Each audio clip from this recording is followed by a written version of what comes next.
What's up, guys? Sub-Zero here, back for another, well, not VOD review, actually. Today is going to be a video of me talking about my climb to Challenger. 508 LP means I'm back in Challenger. Anything above 500 is Challenger right now in North America, and you can see I'm rank 148 in NA, which is pretty good. 219 games to hit Challenger. I was comparing myself to other people on the ladder, and I mean, you know, there's people who have like 1.5 times my game who are, you know, way high up on Challenger. I mean, I'm sure if you scroll down a lot, you'll see people with way more games than me. There are obviously some people who are just like absolute beasts who have, you know, hit super high, you know, a Dish Soap, obviously 186 games, and he is top 20. So, you know, I mean, am I a better player than Dish Soap?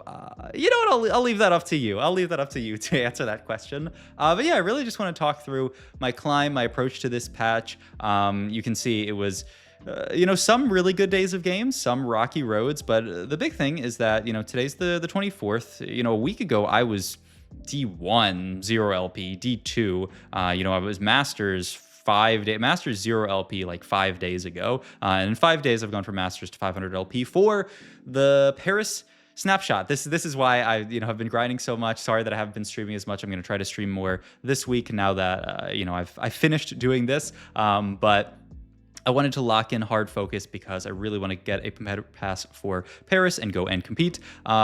This should be enough to do it. Like I said, 148. There's 250 challenger slots in NA. So as long as 102 people don't pass me up on ladder, we should be fine. Which, you know, there's like basically 6 days left at this point for that to happen, so I doubt it. My rank has been going down a few pieces. Like I was like 143 like this afternoon, so dropping 5 ranks over a Sunday, and you know, once the week starts up, people have work, all this kind of stuff. So I think I'm chilling. I think I'm chilling for Paris snapshot, which I'm very hyped for, which means I am going to be going to Paris and competing. So if you guys are going to Paris, I will see you there. Don't be, you know, nervous and don't ask for a picture or anything. If you see me and you're like, oh, that's Sub-Zero, he might be like too cool to, like, I'm not too cool. Like, please ask me for a picture. It makes my day. The people who asked me for like a picture or just talk to me at Vegas, it was so incredible, honestly. But okay, enough yapping about this. I want to really just talk about my approach to this patch, openers, comps, all this kind of stuff. We could also maybe pull up kind of like a tier list, because I know, yes, we have a tier list here. And honestly, I'm just going to run 20 minutes and talk through my approach to the patch. So I guess first I can talk through the comps that I played the most on my climb, and then I can talk about kind of like the openers and how to play into them. And then if we have time, I have some VODs in my games that I will pull up and just talk through a little bit. So I guess a few comps. So Ashe, definitely we've played. Yuumi, definitely we've played. Karma, I honestly haven't played that much Karma recently, so this is actually a little bit lower, but I still think this is a very viable line. So I guess if I had to throw them up tier list wise, I would do something like this. Reroll style lines, played a little bit of, you know, the crew, so I guess I can throw Malphite on here. Hero Augment Garen, stuff like this, very, very good. We probably won't have time to talk about, but yeah, that's solid.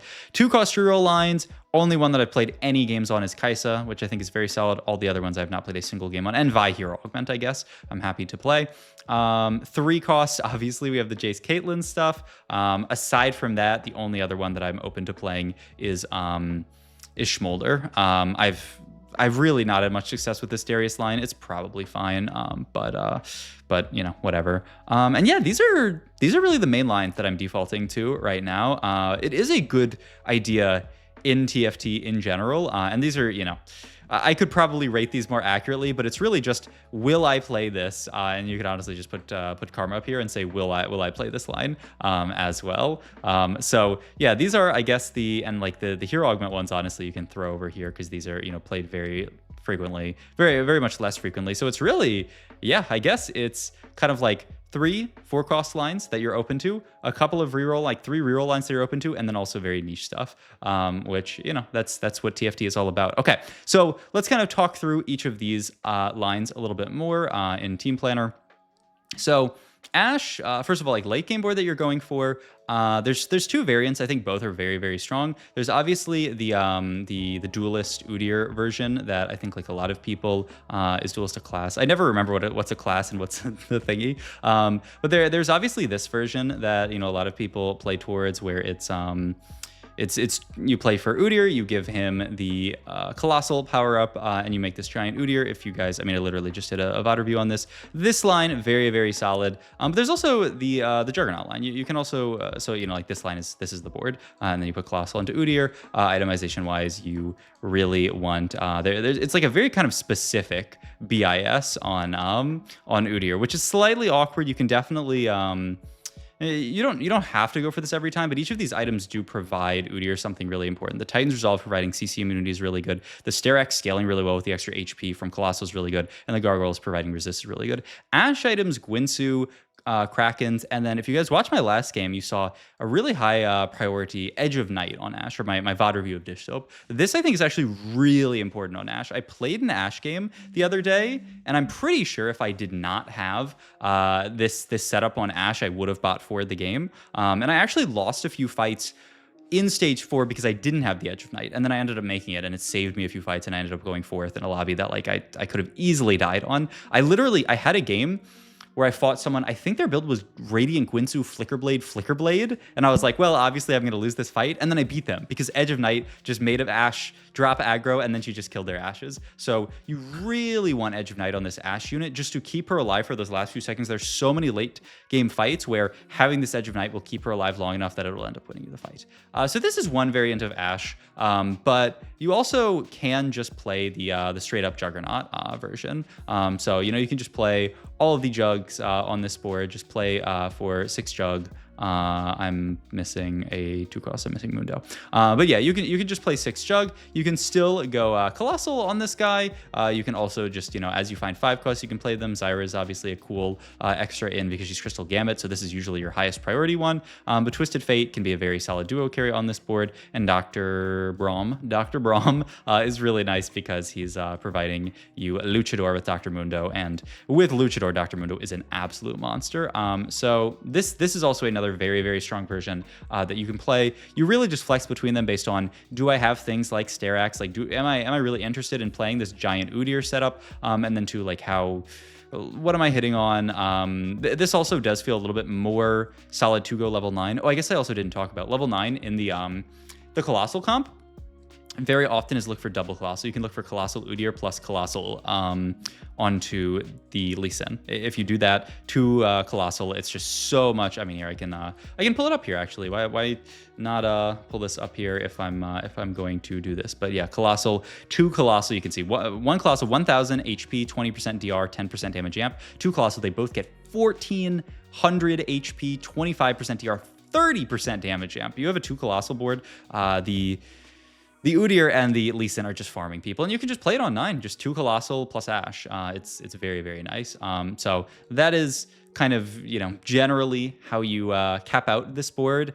Opener wise, there is one opener to rule them all, and that is Gnar. Anytime you see a Gnar with a bow opener, a bow Gnar, if you will, you should be really, really excited to play around it. Dr. Mundo is also a very, very high priority drop from minions for the same reason that he, you know, synergizes with Gnar very well. And with Gnar, there's one power-up in particular that is absolutely insane if you end up in a spot for it, which is Golden Edge.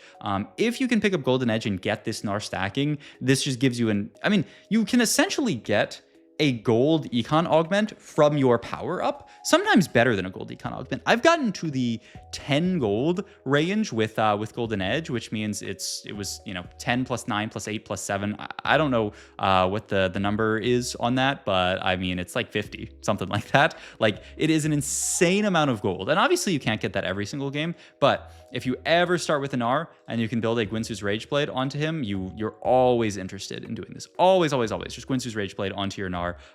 With Golden Edge, you will have so much. I mean, there's also, if you end up in a spot where you get Gambler's Blade. I had a game the other day, Gnar with Gwinsu's plus Gamblers. That was the game where I got to 10 or maybe 11 of the gold farmed with that. Because Golden Edge is so important, do not be afraid to just sell extra copies of Gnar. If you have 2 copies of Gnar, you power up Gnar and you don't get Golden Edge, then sell the second, or the first Gnar, put the second one on the board, and then power up the second one and look for Golden Edge. This is honestly usually preferable because you want fights to last long. Sometimes when you have a Gnar 2, Gnar is too strong and he ends up killing units. But in most case scenario, you actually really just want to play the world's tankiest board here. Just, play as many of these units as possible. You can fit like Zachary on this board as well, but you don't even really want to play stuff like Sniper. Like, yes, I know Jhin fits on this board. He's very nice. He's going to do a lot of damage. You don't really want Gnar doing more damage. You want to just play for the longest fights ever. So, if you have a game where you start off with like a Gwynsu Gnar plus like, itemization wise, Kitty's playing with a bag next to me. If you have this setup and then you have like a Gargoyles or something onto Mundo, like I think I had a game where I started, I took Juggernaut +1 maybe, the prismatic one, and it gave me like a Spirit Physician. So this was my setup, like stage 3. This Mundo was unkillable. This Gnar farmed a disgusting amount of gold.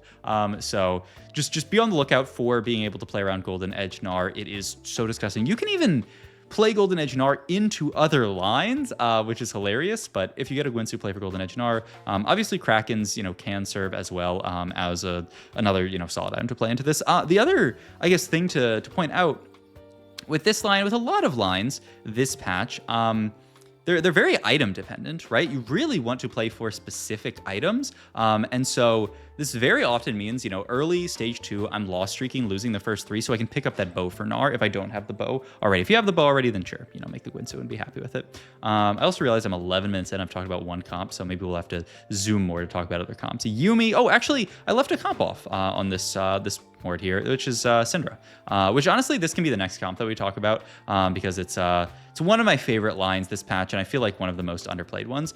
The idea behind this line, it's also another very specific power-up line, is you play Syndra, and I've talked about this already, but I have a video about this, so if you haven't watched it already, go watch my most recent video that has Syndra as the thumbnail. But it's Syndra, and you put Rising Chaos onto her, and this turns Syndra into a 2-star 4 cost, essentially, at 2-star, if you have, enough frontline to have a good board. This usually ends up, in Star Guardians in Origin, right? This usually means that you just play a vertical Star Guardian board. You just play this board on level 8, level 9. The really nice thing about it is it's quite cheap, right? You only have 2 4 costs on your board. I mean, you're carrying a Syndra 2, and then usually this, you can just go, if you hit like Poppy 2 and like, you have Syndra 2 already and maybe like hit, one other like Ari 2 or something, you can very often just go straight 9 from this spot. Power-ups, obviously, you have this Rising Chaos here. Unstoppable, I love on Poppy. Unstoppable in general, I think, is a broken power-up. I think this power-up is completely unreasonable. And, I mean, they literally just changed it so that you, like, this patch, they changed it so you dash less. I still think it's completely and utterly broken. Every chance I get, I'm taking Unstoppable on Poppy, and Cassante is the other one who I take Unstoppable on a lot. Or even, like, Rakan and Katarina boards, like, which I guess I didn't even put on my list as well because I've only played one Katarina game, though it was the game that actually got me into Challenger, which is hilarious. But yeah, this setup here, you really want mana items onto Syndra here. Gwynsu's is totally acceptable, but yeah, stuff like Shojin, like usually you're building stuff like attack speed onto her, something like this is like totally acceptable. And then, like a JG last is totally fine, things like that, because you want her to be casting as much as possible, ramping up, getting that Rising Chaos stacking. This is a really nice line because you can very often just win streak the early game. Even if you lose early, actually, you can stabilize really, really hard on this board and just like easily walk to a top 4. And then, once you go level 9, you get a Seraphine and you're actually quite strong. This board is also very good at farming the prismatic Star Guardian spend 20,000 mana. It's actually just, it feels so easy to do just because you are playing for these really long fights with like this big, really, really tanky Poppy. Itemization for Poppy, by the way, like I really like, because I like going for this kind of the Unstoppable setup. I really like stuff like Gargoyles, Warmogs. I love. I think this is fantastic onto her. So yeah, that's this line. The other thing that Syndra can play into, obviously, is you have a start like this, usually not with these items, but if you are playing around Syndra in the early game, you can also just play this into Yuumi. That's the really nice thing about Syndra, is it does kind of the double duty, where you just play this kind of standard Battle Academia opener here. Rakan is so nice because it gives you this pair up, and then ideally you have stuff like Nico and Rel, like this board. Just the amount of traits you get in is disgusting. But this item wise, I really like Archangels in this comp. I'm always interested in making Archangels if I can make it. If I'm gonna play into Yuumi, Archangels Gunblade I think is like core on this unit, and then stuff like JG last can be solid. If you don't end up in a spot, I mean, I had a game where I played Gunblade JG guard, and like it's fine, but it's just like you're playing for such long fights with Yuumi that like this feels really good. Oh, there was actually shout out to Demacian Raptor for showing me this tech, because it actually saved one of my games where I was super lost. I made a blue buff maybe thinking I was playing Karma, and then I ended up, oh, that's exactly what happened. Yeah, I made a blue buff. I thought I was gonna play Karma, and then I just naturaled Yuumi 2. I found one Yuumi, and the next shop was like a double Yuumi shop, and so I had Yuumi 2 from like a lost streak spot, and I was like, what am I doing? But actually, shout out to Demacian Raptor. Yuumi with blue buff with which it's super genius, right? Every 1.5 seconds gain AP equal to your mana gen. This is just insane, just because of the amount of mana gen that you are getting from blue buff. Oh yeah, so many websites have updated the mana gen, but it's 5 per second, right? Plus all the mana gen that you're getting from Prodigy. You just get so much AP. So be on the lookout for that kind of cool little thing that you can go for, which is I lost it again. Super genius. Blue buff Yuumi. It was like super genius. Blue buff guard JG, I think, and the Yuumi just cleared every single fight. But yeah, I mean, you play a very similar opener into this, and then eventually, you know, you're getting out of these pieces and then getting into the rest of the board, which is almost. Well, there's actually a couple of variations to this board, which is helpful to know, because, you know, usually you're playing around this core here of, well, yeah, it's this and why am I, oh, and then obviously Yuumi. I'm like, what unit's missing from here? But yeah, you're playing around a 5 Battle Academia core and then usually adding in extra Prodigy units. So, you know, usually it's going to be something like this, but it's actually kind of flexible with the last slot is. So you can either go Rakan plus Cassante, which is kind of like the traditional version. By the way, if you go this version, I like tanking Cassante better than Leona. I think he's just a much tankier unit. Once again, unstoppable. Cassante will just absolutely win you fights that Leona would never win you. So I prio Cassante on this board, but there's actually another variation where you just play Poppy plus the Jace. So you can actually do this version as well. If Cassante is really contested, you can just play this and tank Poppy, tank Leona, and feel pretty good about it. So yeah, be on the lookout for this like out in case Cassante is super contested. And you know, obviously level 9, kind of similar Stargarden. You go level 9, you get Prodigy, 5 Prodigy, and your board gets really strong. Prodigy Spat's quite good in this comp because it gives you the 5 Prodigy on level 8. And then once you go level 9, you can put Prodigy onto Zyra, which is really good as well. So this is another comp. I played this a lot. Once again, very consistent, just strong Syndra opener into this. You know, if you get a Rising Chaos, you are very interested in playing into this comp.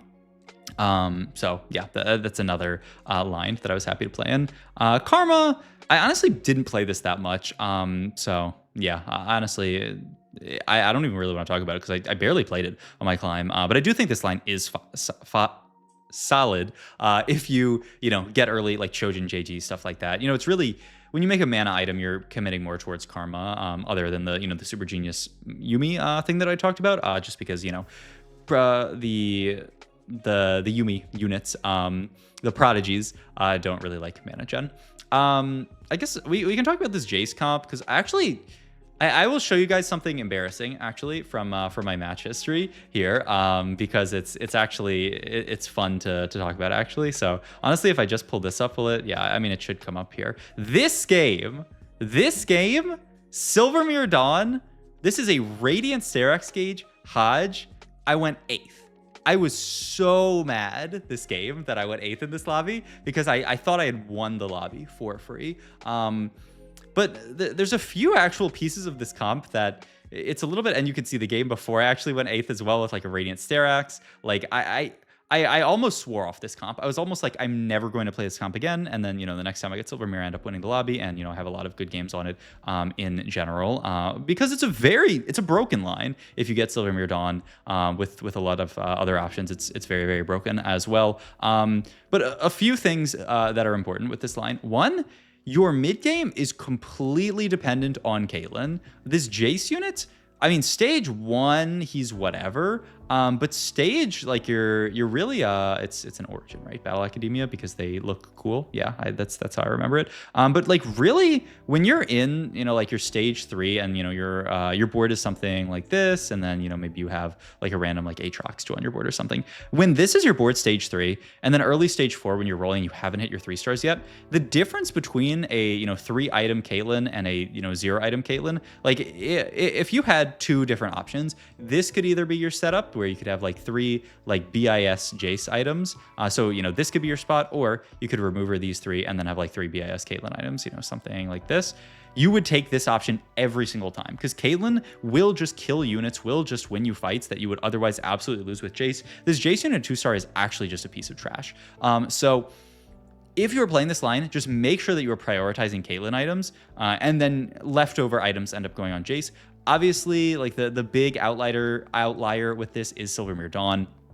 That does turn Jace into a monster. But even so, like that Silvermere Dawn game that I showed you guys there, I bought for it because, I mean, I eventually got to Caitlyn items, but it took me too long. And that's the other piece of this, is you really need econ when you are playing this comp. Econ augments I'm always interested to take with this comp, just because it allows you to actually make it to Jace 3, Caitlyn 3, because this is quite an expensive board. And if you do not make it to Jace 3, Caitlyn 3, you are going straight 8th. Caitlyn 2, Jace 2 is so far below the power budget of all of the other lines in the game that it's just, you cannot play. Power up wise, I do still really like for Jace, I like the Star Student. I end up taking this a lot. I did also play a game on stuff like Not Done Yet, I think is pretty solid as well, where, you know, he'll die, and then in the mid game you have like a really, really strong Jace. I like that, but Star Student's very good. For Caitlyn power-ups, there are like a few that are quite good. The one I almost always end up going, because I just end up forcing it most of the time, is Shadow Clone. Being able to put one kid on one corner and one kid on the other corner and just have them snipe, you know, if you miss, the other one will snipe backline is just so insane. But Efficient is also quite solid to get her casting faster. I don't really end up taking almost anything else onto Caitlyn, just because getting her casting quickly and just having her be able to one-tap backline is really, really important. So yeah. Honestly, yeah, these are most of the lines I play for. I do want to actually watch a few of my just openers from games, because I do think so much of this game right now is like playing good stage 2 and understanding like power-ups and things like that. So actually, I really do just want to go through a few of my stage 2s, talk about like how I approach them. This is another thing, and this is something that this, like I said, a Katarina game is what ended up getting me Challenger. Every single time you see, okay, what are the units actually that it's worth talking about for? I guess over 9,000 I can just hover here, though I guess I won't be able to hover. So the big units for over 9,000, these units you want to check if you have over 9,000. Kaisa, Katarina, Jace is pretty solid, Schmolder, and that's about it.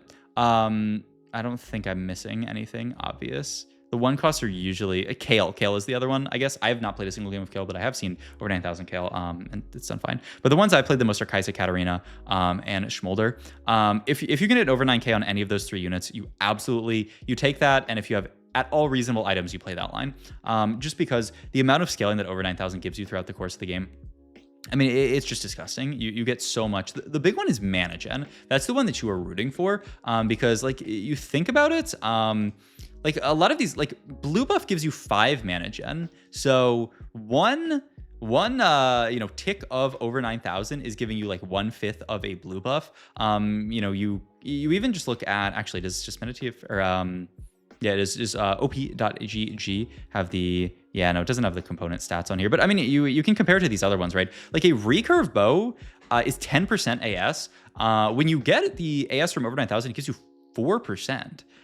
Versus tier is 1 mana gen. So you get either a full tier or 40% of a recurve bow. It's so weird. Where a lot of these, yeah, it's like 40%. Like you get 40 HP for giant spells, but for some reason you get 1 mana gen at a time. I guess because they couldn't do like half a mana gen or something, but they probably should, because that one is just absolutely disgusting. So when you over 9,000 unit, if you get mana gen, like you absolutely like that really makes you feel good, allows you to kind of in your head commit to it a little bit more.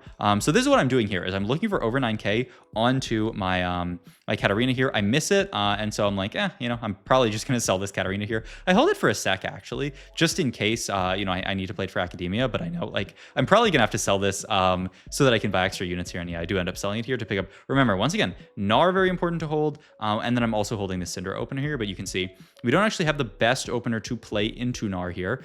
The other huge thing I guess I should talk about is this scouting stage 2 is so important. This this game, this patch, I mean, in general, it's very important, but because so many people are powering up their units and just showing their hand saying, this is my direction early, you can use that to get into an uncontested line. So this is every single game I'm scouting super early to see, okay, that guy powered up a Smolder. That guy's over 9,000 KL. So I know already what comp that guy is playing literally from 1-4. It's such free information. So if you're not scouting 1-4 and getting all this information, you're just trolling. This was actually an interesting game where, yeah, like I had like an okay opener. I love Patience of Virtue, by the way. Like the amount of, I mean, if you're playing any kind of lost streak opener, I think it's so good. I think it's actually almost a little bit sus in the line that I end up playing this game, which is Yuumi. But I still think it's, you know, good enough here. But yeah, I'm like, I don't have a great opener here. I can just take Patience of Virtue and play into Yuumi here and have a very good time. I think my first shop I end up actually buying a Syndra here. Yeah, because I'm like, I really want Syndra here. I see Essence Share, which I end up taking, and you can see here. So I take Essence Share on a Syndra. I lose. Actually, do I win this fight? No, I lose this fight, which is whatever. But next round, I'm pretty sure I power up Remover this Syndra to look for something better.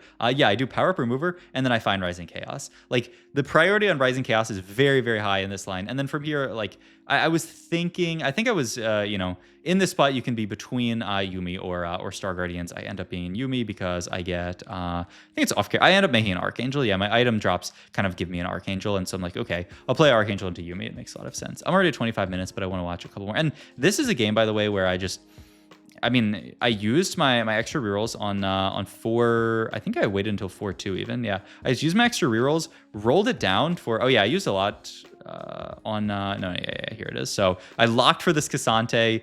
I just need a good enough augment here, and Water Lotus, yeah, it ends up being good enough here, so I think it's fine enough. But yeah, just use all of my rolls here just to try to hit a strong board. Hit Cassante too really quickly, and Leona too really quickly, which was funny. Honestly, like, in hindsight, I mean, you're not supposed to stop on Yuumi here, but like, you could honestly maybe think about it, but like no shot. I ended up buying extra Cassantes because I like didn't realize I hit so fast on a Cassante. But yeah, I mean, I really wanted Yuumi too, but like, this board ends up being quite strong because, I mean, I have the Unstoppable look, I have this insanely tanky Cassante, I have really good items onto the Yuumi, and this Cassante ends up just like holding the line. I mean, look at he gets a second life and comes back, man. This Cassante unit is not reasonable by any means, and I clear this stage, and you know, I have Unstoppable already, so I look for something better onto Yuumi, and I'm taking Sky Piercer because I have no MR Shred, and then, you know, I take this glove off of Yuumi, and I use my free rolls every round, but I honestly, like, I clear the lobby every single fight this stage with just Yuumi 1 because my Cassante is just so tanky.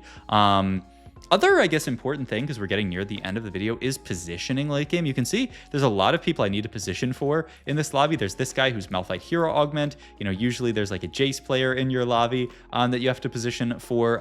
So positioning versus a lot of these boards is just, I mean, you need to be scouting your matchups and positioning appropriately. If Caitlyn is in your pool, this is something that I learned from my climb. That doesn't necessarily mean that you have to position for Caitlyn. So yeah, I think I'll have to go to Tactics Tools Team Planner to show positioning and opposite positioning, but like, because very often, boom, you know, this kind of stuff here, where people, and I'm not going to fill it all out, but people will do, you know, the Caitlyn Jace on the same side, and they'll try to split up your board here. What I used to do a lot is, say I was playing Yuumi, is I'd be like, okay, I'm going to put Yuumi and like Malzahar in the middle here, and, you know, I'll try to, where the heck is Mal's? You know, I'll try to dodge this ult here by putting these guys in the middle and then putting the extra units on the side. And what would happen every single time I did this is I wouldn't fight this guy. I would actually end up fighting like a Karma board with a Jarvan, and the Jarvan would just jump straight middle and clear my entire board. The lesson here that I learned is that you need to position for all of your matchups, not necessarily just one. And if you completely destroy your positioning versus, you know, an entire Karma board, and like maybe there's another board with, you know, like a Seraphine on it that like AoEs you because you put these units in the middle, it's not actually worth it, even if it's going to, you know, improve your matchup versus this Caitlyn board, which you might lose against anyway because that board is broken. So just because there's a Caitlyn person in your pool doesn't mean you have to position versus the Caitlyn, but also conversely, like if this is your setup, and you have like a Caitlyn in your pool, and then you also have like an Udyr Ashe board in your pool, then, you know, like there's no downside to clumping up. It's not like you're gonna get wrecked for clumping. So yeah. This Ashe board, by the way, Radiant Guinsoo, Yeah. Just put the Radiant Guinsoo in the bag, buddy. Like, if you can ever get a Radiant Guinsoo Ashe, I mean, what is this average? 3.86, and I mean, this honestly is, like, I think it should be higher. This Radiant Guinsoo setup is just absolutely disgusting. So yeah, any time that you can get this, take it, put onto Ashe. I literally, when I'm in a triple prismatic lobby, I usually say I should angle Ashe because of the possibility of hitting Radiant Refactor, going Radiant Guinsoo's Ashe. Okay, I'm at like 29 minutes, so that is, I guess, all I got. Let me know if you guys like these kind of videos, if you want me to do more, just kind of like talking through my approach to the patch, and how the climb went, going through some more of my games. I guess I only really went through one. Here, let's do one more stage 2 here, actually, just to get it through. So I hit an early Caitlyn here, so that's already, pretty good direction to potentially play that line. We power up Gnar, we get double strike, so that's also, potentially direction to not play into Gnar. And then, oh yeah, Prismatic Destiny. So I see this. Oh, this game. Whenever you see protagonist, usually click it. This is kind of just a broken augment in general, and I actually get probably the best one here, which is Garen. Garen really likes Garen's BIS when you are playing into this kind of setup. Is Guinsoo's Titans +1. The stats like Guinsoo's Titan, like Guinsoo's Titan BT is the most built, but I end up going Sterax a lot just because like you can't, always get to Guinsoo's Titan Sterax, but like our BT, this is actually another good game though, where like I'm pretty sure, oh, this is actually a very good learning game, and then we'll stop on this. I make my board too strong this round, and I win this fight, and I actually almost lose the entire game because of it. Winning this fight is horrible for me because I need to get bow off carousel. When you are playing a line like this that needs a bow here, if I do not get a bow, I am bot 4ing. You need to be just full opening in this spot. You can play Garen on your board, but look what I do in the next fight. I say, you know what?